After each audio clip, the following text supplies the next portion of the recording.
Today I'm going to show you 5 easy steps on how to minimize your pores, and it starts right now.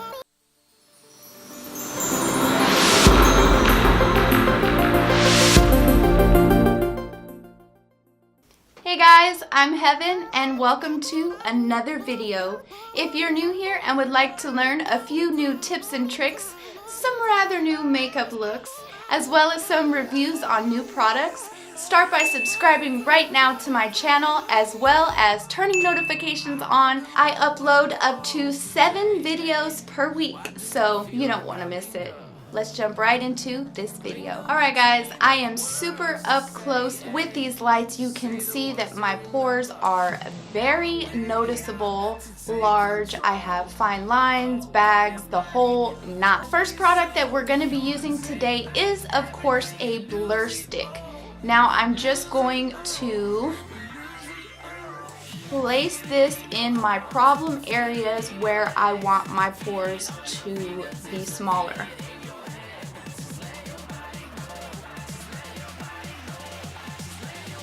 And I really just put a lot of product on my pores, and then I go back in with my fingers and of course press it in.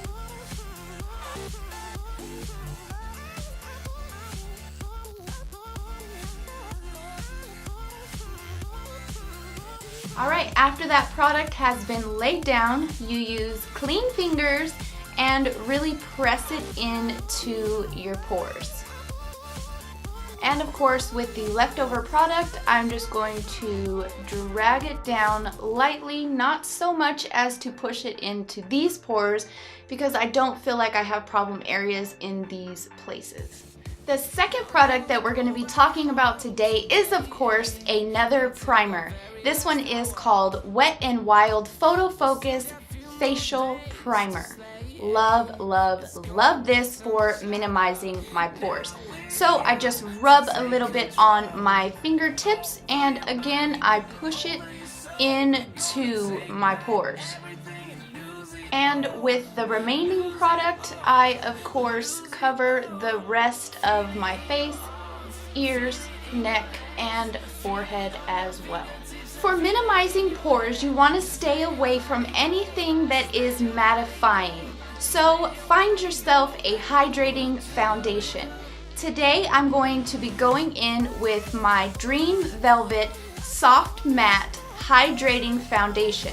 Now this is not completely matte, this is more of a velvety feel to it. So let's get started with a little bit of product, focusing more on my problem areas. For this step, I did apply a little bit of foundation to the back of my hand. I'm going to be using a tapered concealer brush for this, and I'm just going to dab a little bit on my brush and focus it in where I have the problem areas, just pushing it into my skin as I go.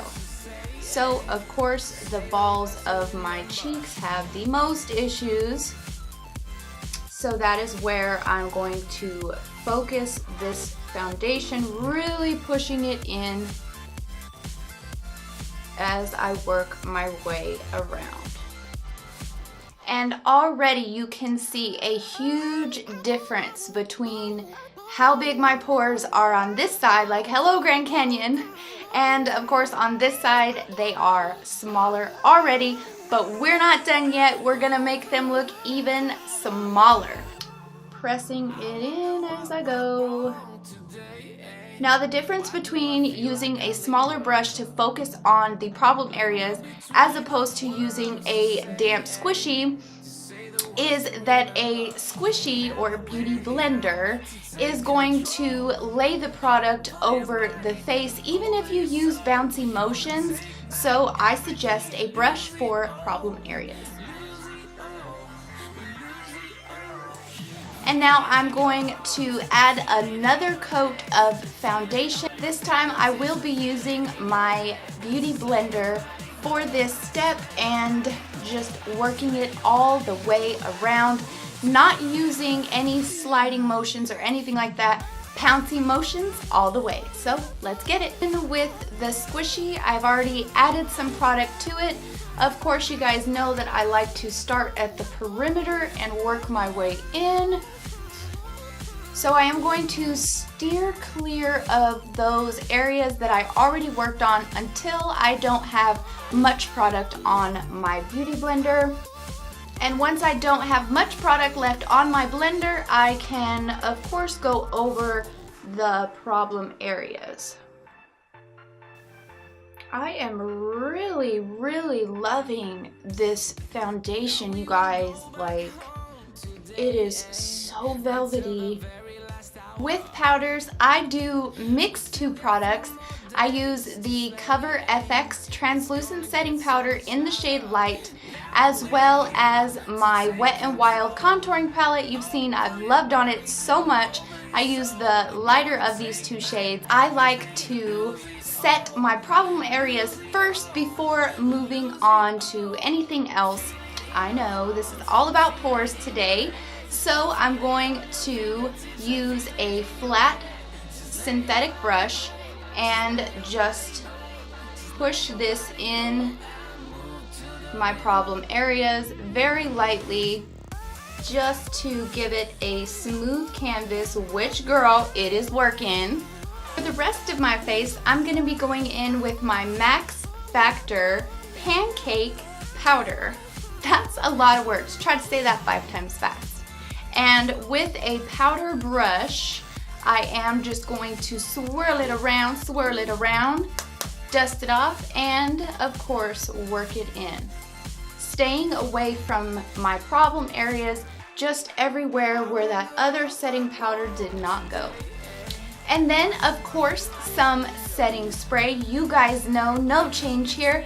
Revlon is where it's at. So I am going to 1-2 quickly over my face and then use the same powder brush to meld all those products together.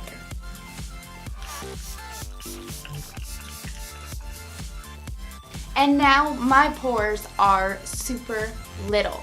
But wait, there's more. Of course, you know your girl couldn't end this video without a little bit of finger magic. So, 1, 2, 3. And my pores are looking amazing. My skin is looking velvety smooth and soft. I hope that these tips have helped you guys. If so, don't forget to give me a thumbs up and drop me a comment down below and let me know what you guys think of these tips. I always love spending each and every moment that I can with you guys. You've officially been touched by heaven. Tell me pretty lies, look me in the face, tell me that you love me, even if